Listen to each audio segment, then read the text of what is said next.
Ada nikmat batinah, yaitu kepuasan mendapatkan ma'rifatullah. Aku ulang lagi, kepuasan mendapatkan apa? Ma'rifatullah. Itu nikmat batin. Baik yang terkait Allah maupun terkait logika-logika tasawuf. Terkait Allah misalnya gini, misalnya kula mikirnya. Kula nu bolak-balik matur niki, berkali-kali di tempat ngaji ini. Mugi-mugi jenengan eling mboten gadah masalah ingatan ini eling-eling. Eling-eling tenan. Wong nak soleh, ya soleh, ya soleh. Cek soleh mulai cilik, cek soleh dadakan terus husnul khotimah, pokoknya napa? Soleh. Niku nak mati, niku bumi ku nangis. Nangise bumi ku kekurangan utawi kalong wong sing sujud ning ndekne. Ya Allah Gusti, biasanya wonten tiyang niku sujud teng nggen kula, dia berperilaku baik teng nggen kula, sakniki tiyang niku pun jenengan ambil, nangis bumi. Sakniki sing urip karek bedua-bedua, damel narkoba, damel ngefly, damel macam-macam lah. Niku nangis bumi. Langit semeneng. Semeneng. Gusti matur nuwun Gusti, orang itu saya tunggu lama, sekarang sudah engkau angkat ke tempat kami. Maksudnya diangkat teng langit. Sing bumi nangis, sing langit apa? Seneng.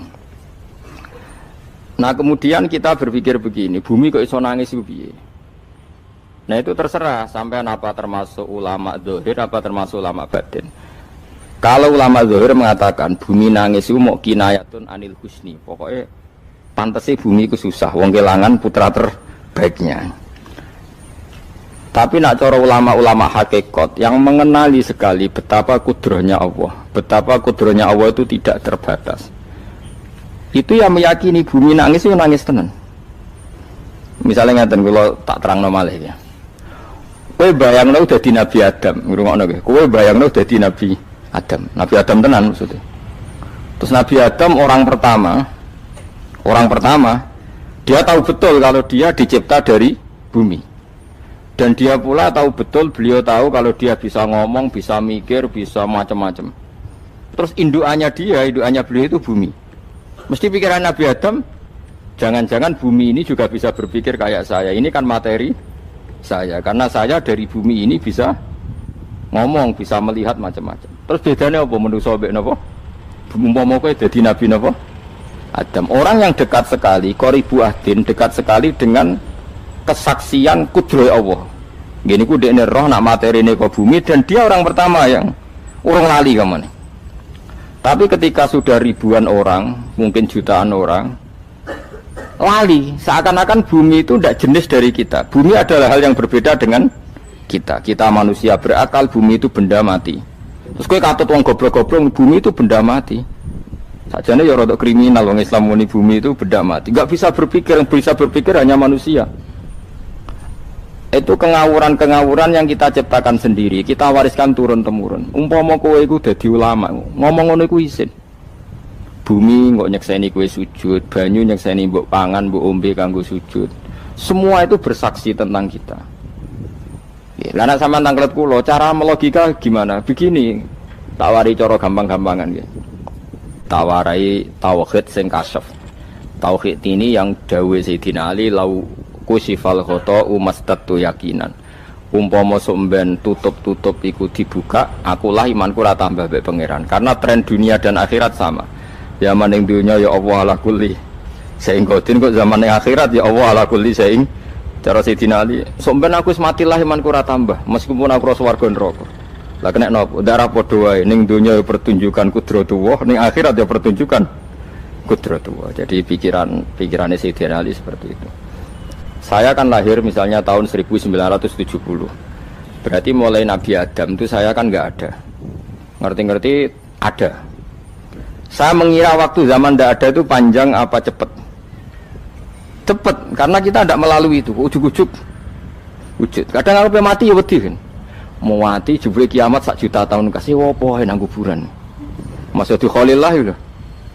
Makanya aku ya ora roh, tak tinggal turu sakmono kan yo nglilir. Nang ini terus nang ndi terus apa mlaku-mlaku nang donya apa piye nak turu ya kok ngani ngoyo turu kok ribuan tahun lintas terus ya apa jajal sampean tak takoki misale sampean ning kuburan iku apa Apa ngadepi muka nakir tukaran terus itu keselen tukaran kok nopo ratusan ribu mungkin. Nah terus kita dilatih.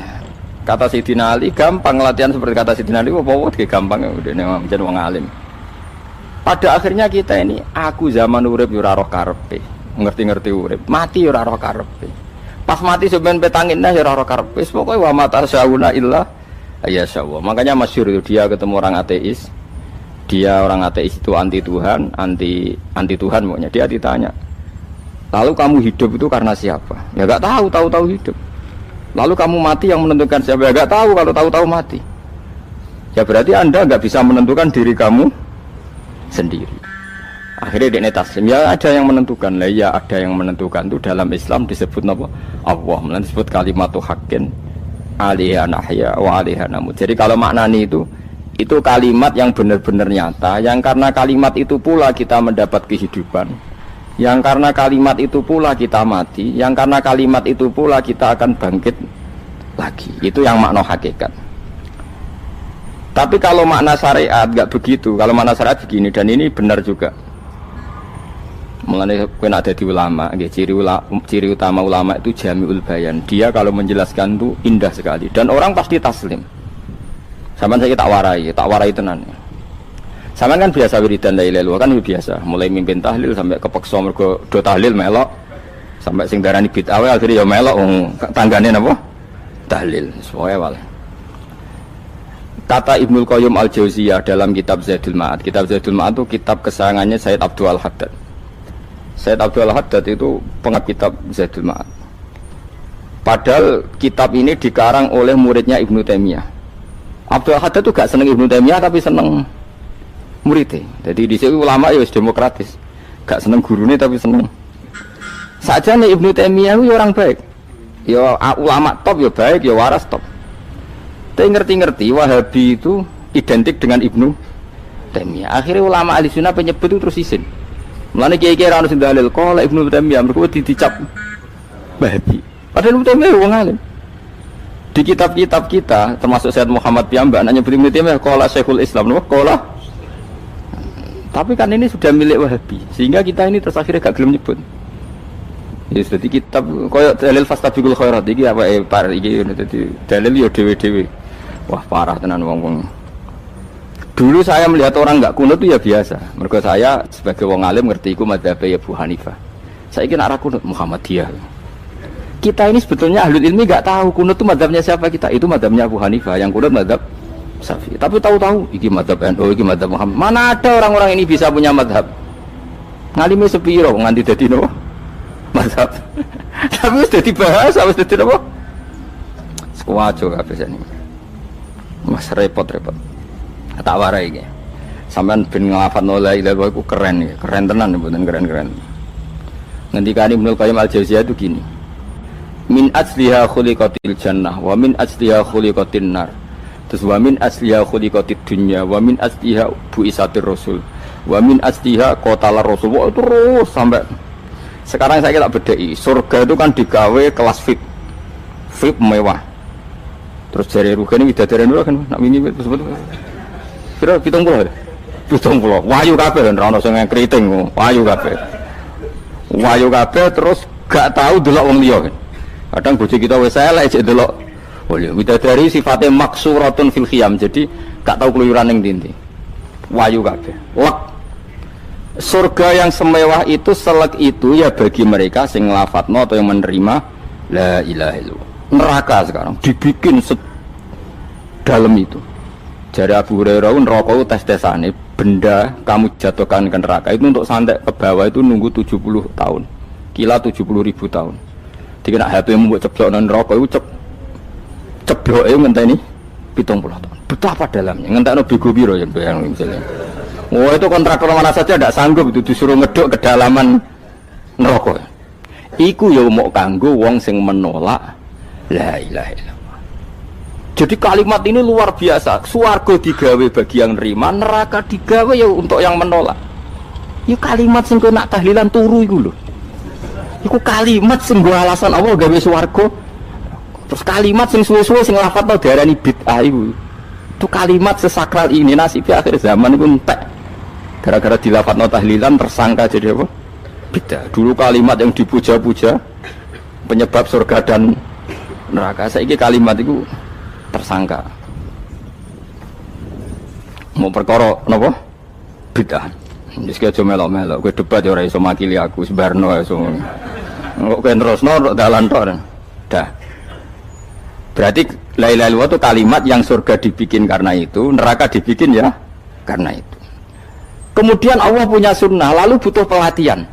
Dikasihlah Allah dari bumi. Dia manusia butuh latihan, dibikinlah bumi. Dan dia latihan ikrar la ilaha illallah dengan sadar, dibikinlah bumi, liyabluwakum terus dites.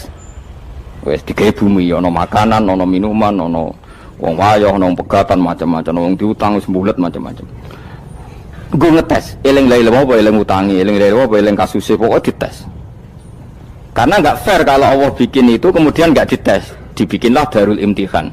Dunia itu bahasa Arabnya darul imtihan, tempat tes-tesan. Imtihan mana apa? Tes, liyabluwakum, diuji. Wes diuji kita hidup. Artinya kita dihidupkannya pun oleh Allah demi tes-tesan la ilaha itu disebut kalimatu haqqin alaiha. Nah ya sebenarnya kita hidup pun ini untuk dites. Pada akhirnya la ilaha illallah apa enggak? Paham ya? Terus dites. Allah itu juga secara hukum itu kan enggak fair, dites kok enggak punya pemandu. Dibikinlah rasul, diutuslah para rasul untuk pemandu. Tes itu kan butuh seru. Mak pemandu tok ora ono musuhe kan enggak seru, dibikinlah setan. Sajane sebagian kita sudah setan tapi ini ben seru. Lho ndak setan kan minal jinnati wan nas, rumangsamu setan usopo. Baik setan minal jinnati wan nas. Jadi kena muni auzubillahi minasyaitonir rajim terjemahane berlindung Allah dari saya sendiri Allah itu. Lho itu kalau lama dulu biasa auzubillahi min syururi anfusina wa min sayyiati amalina. Sebenarnya kita berlindung hanya dari setan yang jauh, iblis itu enggak. Ya setan diri kamu sendiri, min syururi anfusina, dari kejelekan diri kita. Ngomongnya do ujug, soalnya setan tuh makhluk gaib sing piye. Lah kowe iku sapa? Nganti kowe maksiat terus mergo akrab klop, roh mbek setan klop. Mulane terus maksiat. Dah. Allah ngutus pemandu yang ngecul setan ben fair. Napa? Fair. Jadi semua darul ibtila ini juga demi kalimat. Nah, makanya disebut kalimatu haqqin sing alaiha nahya. Kita hidup ya demi mendapatkan kalimat itu. Kita mati nanti ya demi kalimat itu, artinya mati ke neraka ya karena kalimat itu kita menolak atau mengabaikan. Masuk surga ya karena kalimat itu kita hormat, kita benar dalam memperlakukan kalimat itu. Berarti alaiha nahya wa alaiha nam. Terus wa alaiha nub'as karuan, kalau kamu termasuk minal aminin ya nub'as minas solihin, kalau minal kafirin ya nub'as minaz zalimin. Tapi semua desain dunia ini hanya demi kalimat la ilaha illallah Muhammadur Rasulullah. Nah ini kan penting. Bagaimana mungkin kemudian kalimat sesakral ini, sehebat ini, kemudian ada orang tahlil kamu tidur. Kok iso? Kalau janggal kok iso wong turu. Misalnya kayak mangkel, kalau mangkel sing mimpin Gus, wira barbar.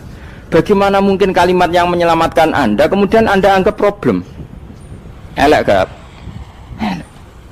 Apalagi kamu anggap ini bid'ah. Nak cara kula oke lah, ndongakno mayit itu gak ono tuntunan Nabi. Tahlilan gak ono tuntunan. Tapi wis muni tok kono tok. Artinya menduk kono tok ora usah nyerang kalimah, enak kalimah tetap kalimah thayyibah. Soal kowe ora seneng sing tahlil, mergo tiga profesi lah iku wonge wae gedhinge aja geman. Ya saya misalnya, saya kadang enggak cocok sama mubalek karena kadang profesi. Tapi saya tidak pernah anti pengajian, bagaimanapun itu membawa syiar Islam. Tapi kalau mubalek kadang ora seneng, kadang takok entuk piro. Bareng sangone sithik, kok sumput mek transportasi ini. Lah ngono kok mbok senengi ku piye? Tapi kita terus gedeng keliru, itu sungguh siar Islam. Mana ada pengajian didengar orang banyak tanpa mubalek? Gak iso. Ini iso melepukno barang-barang ra penting jadi penting iso. Lah cara guruku teng sareng, lha ngapain melepuk nganggo panggung barang perkara. Tapi kadang ya benar. Yang namanya mudin mubalek ya itu bisa benar bisa salah, tapi kamu gak boleh gedeng kalimatnya. Piye kalimat itu kalimat hak. Ini penting kalau utarakan, sehingga zaman Nabi Sugeng ini rungokno tenan ngaji kula. Zaman Nabi Sugeng ada sahabat Namanya itu Usamah bin Zaid. Ini sahabat kesayangannya Nabi, hibbu Rasulillah. Usamah itu diutus Nabi perang. Ini dengerin ya, diutus perang. Pas perang itu si kafir tadi memenggal temannya. Ada yang tangannya putus, kakinya putus. Wah, seorang kafir ini sudah luar biasa. Bacok sana, bacok sini. Ketika terdesak oleh pasukan Usamah, kebetulan Usamah ini cakap ya, sama beberapa temannya orang Ansor. Orang kafir yang sudah Koto'a arjulana wa koto'a aidiana, dia pas terdesak bilang la ilaha illallah. Terus sama Usamah tetap ditusuk, dibunuh karena dia berpikir ini qolaha muta'awid, dan dia melafadzkan kalimat itu hanya berlindung dari pembunuhan. Setelah dilaporkan Nabi itu marah besar. Nabi ngendikan kaifa anta ya Usamah bila ilaha illallah idza ja'at bika yaumal qiyamah. Kowe nek ditakoki la ilaha illallah ku piye? Piye-piye wis ngomong la ilaha illallah, tapi sampai ngomong ngoten sausé ngetoki tangan kula, maksudnya tangan kula tangan kelompok saya, kaki saya. Nabi tetap jawab kaifa bila ilaha illallah idza ja'at bika yaumal qiyamah. Pokoknya Nabi menyoal terus. Sampai menjadi fatwa ijma'nya fuqaha, siapapun yang melafatkan la ilaha illallah harus kita terima meskipun qolaha muta'awidzan, meskipun saat melakukan hanya cara zahir berlindung dari kematian, sehingga kita terima. Orang kafir yang 80 tahun kafir melafatkan la ilaha illallah 1 menit menjadi mukmin. Sampai ada ayat kulil ladzina kafaru iyantahu yufar lahum ma qad salaf. Ini kalimat yang sakral, bahkan kafir yang 80 tahun saja menjadi mukmin hanya karena melafatkan la ilaha illallah. Mulane yang ngaji saya, yang seneng saya, jangan pernah kamu mengatakan ada bid'ah yang orang bisa jadi kafir. Bagaimana mungkin orang mukmin yang ke kuburan dan melafatkan la ilaha illallah kamu katakan kafir?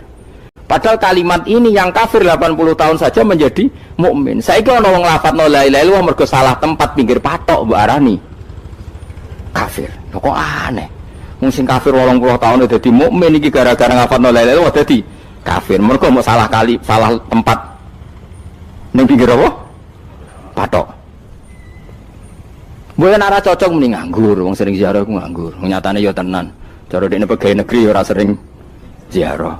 Nah, tapi ora usah muni kafir gak mungkin lah.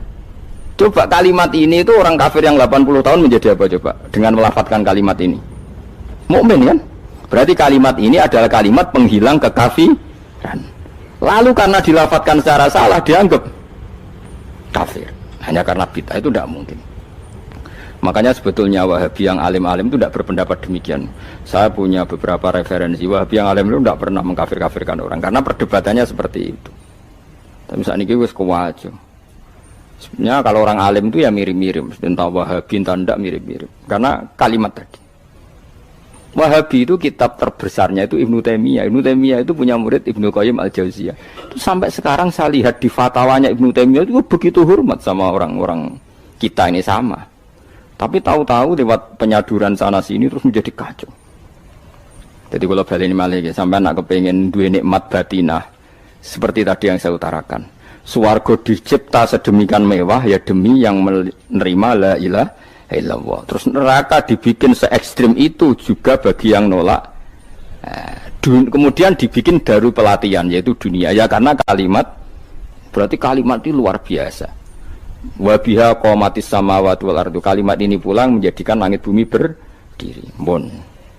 Lalu sekarang kita bisa ngomong, bisa berpikir, bisa ngadekno BPKB macam-macam. Itu karena kita sendiri apa karena kudratullah? Saya tanya. Karena kudratullah. Kalau karena kudratullah, apa susahnya Allah bikin kemampuan tanah ini nangis, tanah ini susah. Wong podo-podo kowe iso nangis, iso mikir ya mergo kudratullah, ndak karena kamu.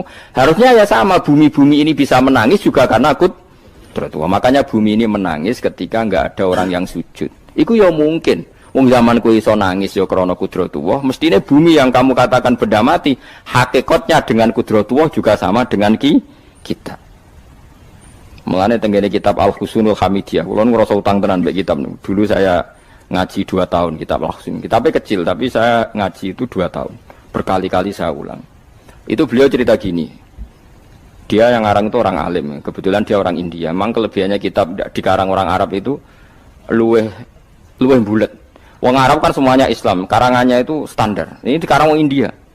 Di Tonggo Blodor, di masjidnya, dikarang ulama yang masyarakatnya itu ndak karu-karuan. Beliau cerita itu gini, manusia itu punya satu kebodohan, di mana kebodohan itu disebabkan oleh robtul asbab al-adiyah, mengkaitkan sebab sing biasa-biasa. Misalnya gini, sama saya kita omongi, misalnya ada orang bilang gini, batu ini nanti itu menjadi ayam. Orang bilang mukhal apa enggak? Enggak, jawab saja. Mukhal. Kenapa bilang mukhal? Karena dikira enggak bisa kan? Enggak, jawab saja. Jawab satu-satu. Batu ini menjadi ayam. Kamu jawab mukhal. Alasannya apa? Alasannya tidak mungkin terjadi, apa kamu tidak bisa? Sebetulnya karena kamu tidak bisa. Udah. Lau ukhbiro dzakar rajul. Andai kan orang itu kamu kasih tahu, klungsu ini biji asem itu, biji pohon asem itu. Nanti yang kecil ini suatu saat besar. Setelah besar buahnya banyak, tambah besar, tambah besar. Terus orang bilang mungkin. Ketika bilang mungkin itu karena dia bisa apa hanya karena menyaksikan berkali-kali ada kejadian nak klungsu ditandur iku iso dadi gede. Coba sama jawab. Karena dia bisa apa karena hanya menyaksikan itu sering terjadi? Hanya menyaksikan. Artinya zaman dia mengatakan mungkin itu pun tidak memberi kontribusi ikut buat. Iya enggak? Tetap bergantung kudrahnya Allah. Dia hanya bilang mungkin karena sering melihat. Sebenarnya dia enggak sama sekali memberi kontribusi. Lah ya darani mungkin ya ora urun. Paham ya? Lalu kenapa dia kecangkeman terus muni wong wis mati dadi lemah gak mungkin dadi manusa meneh. Lho zaman dadi manusa sing wis ngene iki kok mani dene lara melo gawe. Terus muni mungkin mergo sering terjadi, sering roh, sering bersaksi. Berarti sebetulnya manusia itu pakai ukuran dia mampu tidak mampu apa pakai ukuran bersaksi melihat. Bersaksi. Nah ini kan problem, kita sebagai manusia itu problem. Makanya disebut wa kanal insanu zaluman jahula, wis goblok aja-aja. Mereka manusia itu nak wis goblok aja-aja. Makanya saya kemarin diminta ngisi di pondok kajen. Kalau sampeyan berdebat sama orang ateis atau orang komunis itu gampang saja. Dilatih begini seperti teorinya Quran. Ya nanti saya teruskan ini tak ulang lagi ya. Saya ulang lagi ya. Andai kan nggak pernah terjadi telur itu jadi ayam, nggak pernah terjadi sama sekali. Telur itu jadi ayam. Terus kamu mengasih tahu orang tadi, telur ini loh nanti jadi hewan yang hidup terus terbang. Mesti dia bilang mukhal, mau benda mati kok nanti jadi benda hidup yang terbang ngalor ngidul. Berhubung sering terjadi dan dia pun tidak ikut bikin, bilang mungkin. Paham? Saya ulang lagi ya. Berarti dia bilang mungkin karena sering apa? Terjadi dan dia lihat. Andai kan pertama kali gak ada telur sama sekali yang jadi ayam, terus pengalaman pertama di dunia belum pernah terjadi. Kamu kasih tahu telur ini nanti jadi ayam terus terbang. Orang ini bilang mukhal enggak? Mukhal. Berhubung sering terjadi bilang enggak? Nah berarti kita nanti bangkit dari kubur gampang saja bagi Allah. Cuma belum pernah terjadi kamu mengatakan mukhal. Nah makanya otak kita harus dibenahi. Makanya jogeman percaya ambek yang pernah kita lihat, yang sering kita lihat. Percayalah dengan akal, tapi akal waras deh. Karena waras itu serepot tatanannya wangil. Makanya Islam itu melatih. Kul falillahil hujjatul balighah. Misalnya begini ya, dulu kalau Gerwani atau PKI atau siapa saja lah, itu kalau melatih anak-anak TK, makanya seorang ulama harus punya kecakapan penjelasan ibanatul ahkam. Itu anak-anak kecil dilatih. Anak-anak kamu terpejam, mintalah manisan sama Allah. Ya Allah saya minta manisan, saya minta permen. Terus disuruh buka, dapat enggak anak-anak? Enggak dapat bu, wah berarti Allah enggak ada. Sekarang minta sama bu guru. Bu guru kami minta permen dikasih.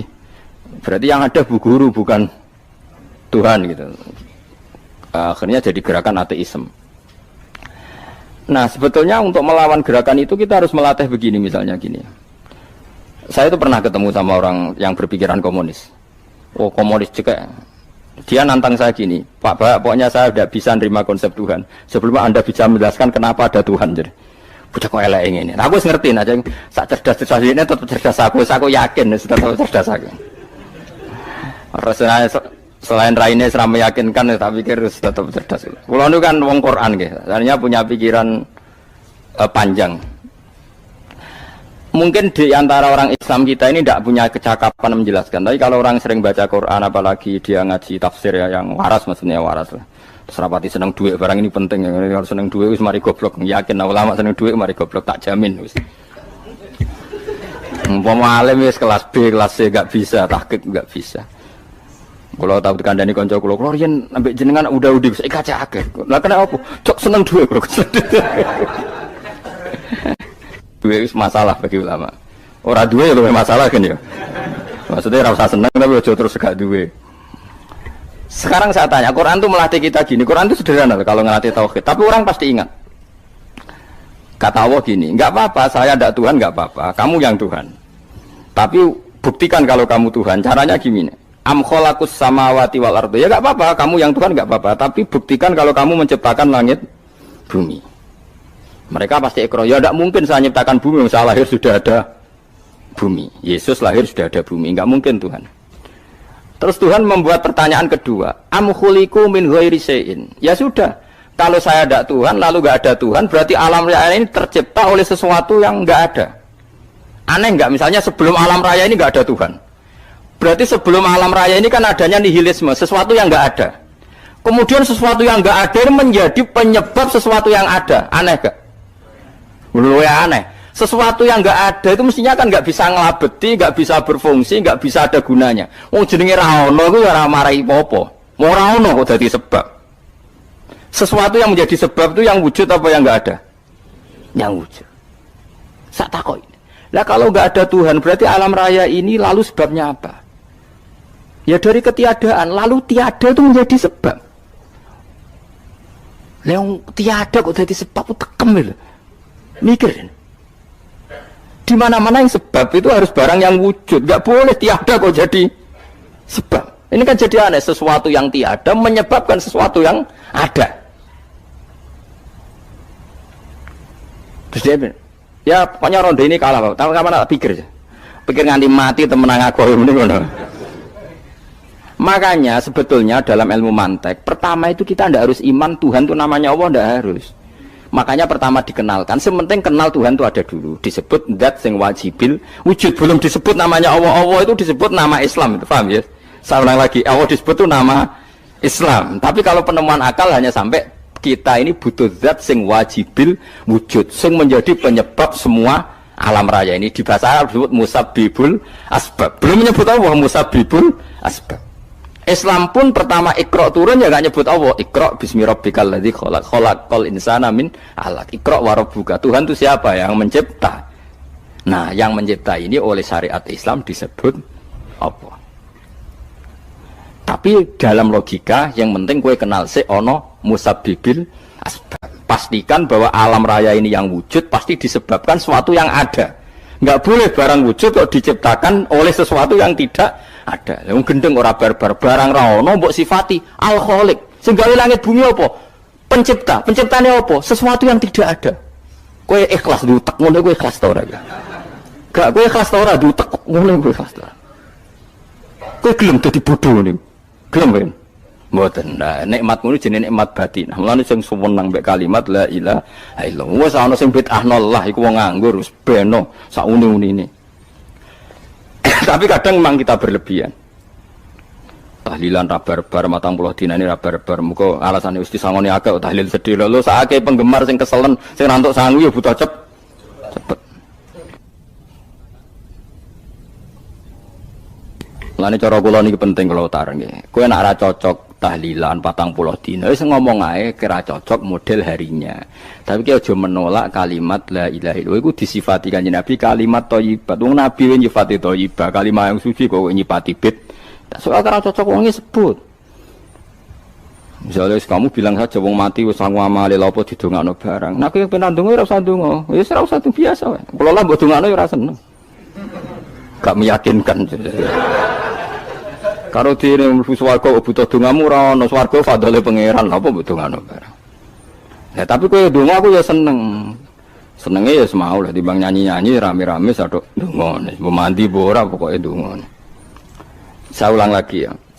Makanya Quran itu melatih logika sampai seperti itu. Am khalaqus samawati wal ard bal la yuqinun. Sampai terus diulang-ulang. Am khuliqu min ghairi syai'in. Kalau mereka merasa Tuhan nggak apa-apa, tapi buktikan mereka ini wujud sendiri tanpa sebab. Atau begini, kalau mereka tidak tahu sebab pencipta langit bumi, mereka sendiri suruh yakin kalau mereka adalah penciptanya. Amhumul khaliqun, nggak apa-apa. Ya tapi masih Abu Jahal gendeng lah, masih Abu Lahab ngawur lah, nak takoi. Ya wes pangeran kowe sing gawe langit bumi. Penggemarnya saja pasti tertawa. Masa Abu Lahab darani pencipta langit bumi, wong lahir wening bumi. Tapi Quran oleh nggo jawab am khalaqus samawati wal ardo. Apakah mereka menciptakan langit bumi? Bala yuqinun, mereka pun tidak pernah yakin. Jadi itu pangeran. Makanya di mana-mana orang alim itu suka debat.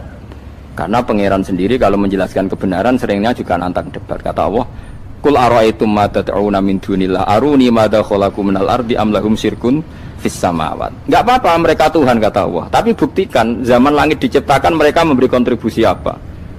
Apa urun bego, apa urun cagak, apa piye lah pas aku gawe langit iku dekne urun apa jare am lahum syirkun fis samawat. Misale urun apa lah? Urun tol atau urun apa lah. Itu pangeran. Mereka kan pasti menjawab enggak. Terus itu nih bi kita biming qoblihada. Kalau kamu enggak percaya Quran sebagai kitab, enggak apa-apa, tapi buktikan kamu punya kitab tandingan. Enggak, mereka enggak punya juga. Atau gini, enggak usah Quran, ke sakralan. Au atharotim min ilmin, atau kajian ilmiah yang membuktikan bahwa Yesus itu Tuhan, atau yang membuktikan bahwa berhala itu Tuhan. In kuntum shodiqin, enggak apa-apa kalau kamu benar, buktikan. Nah itu makanya semua nabi itu punya kecerdasan, karena tadi nabi kadung nantang itu nih bi kita biming qoblihada au atharotim min ilmin in kuntum shodiqin. Tapi sekarang orang alim soleh itu jarang. Yang ngono anggere wong soleh rapati ngalim, anggere sing alim biasanya rapati soleh. Lah kula itu masuk rontok-rontok ya isih rontok soleh ya rontok, tapi lumayan masih menjaga hujjatullah tadi. Sebab itu ulama dulu mengajarkan Allah itu siapa? Disifati zat sing wajibil wujud. Karena alam ini kadung ada. Kalau alam ini kadung ada, pasti penyebabnya sesuatu yang wujud. Tapi kalau wujudnya mungkin, bahaya. Wong sing gawe wae wujudnya terima mungkin, bisa wujud, bisa tidak. Makanya dipermanenkan yang gawe alam ini zat sing wajibil wujud. Sing wujudnya wajib. Wajib itu nggak bisa nggak, pasti wujud. Nah terus kita kenal itu namanya khaliq, itu musabbibil asbab, itu khaliqul asya. Lalu oleh Islam zat yang demikian itu disebut Allah. Terus jadi la ilaha illallah. Nah orang yang bertauhid gini tentu punya kenikmatan batin yang luar biasa. Sehingga saya bayangkan nanti mati yang ngono biasa wae kan. Gusti zaman kula teng donya ora melok ngatur oksigen, ngatur nyawa, apa mati ndak ra ngoten. Mulane jare Sidin Ali, jenengan jemben nak mati tambah pinter apa biasa? Ya biasa wae. Ning bumi yo ndelok kudrohe Allah, kok ning akhirat ndak ra padha wae ndelok kudrohe Allah. Mulane beliau masyhur guyonan beliau lauku sifal ghata mastatu yakinan. So ben aku nek mukasafah ning akhirat imanku yo ora tambah, ya biasa wae, standar-standar wae. Maksudnya kue ning dunya ujung-ujungnya paling pokok ya menyaksikan kudratullah. So ben ning akhirat ujung-ujungnya paling pokok ya delok kudratullah. Ning dunya saiki Allah ya matlubi sing kita cari, so ben ning akhirat ya Allah matlubi. Paham ya? Artinya hukum dunia dan akhirat itu sama. Kita di dunia golek ridhanya Allah, ning akhirat ya golek napa? Ridhanya Allah. Lah soal kecil itu, tapi ning akhirat masalah Gus pun rokok masalah, diutang ditagih yo masalah, kere suwi ku yo masalah. Ya biasa jenenge makhluk anane masalah. Sing ora oleh di masalah pangeran. Pangeran duwe masalah. Biasa wae. Lah makanya kula suwun nggih aja geman gedeng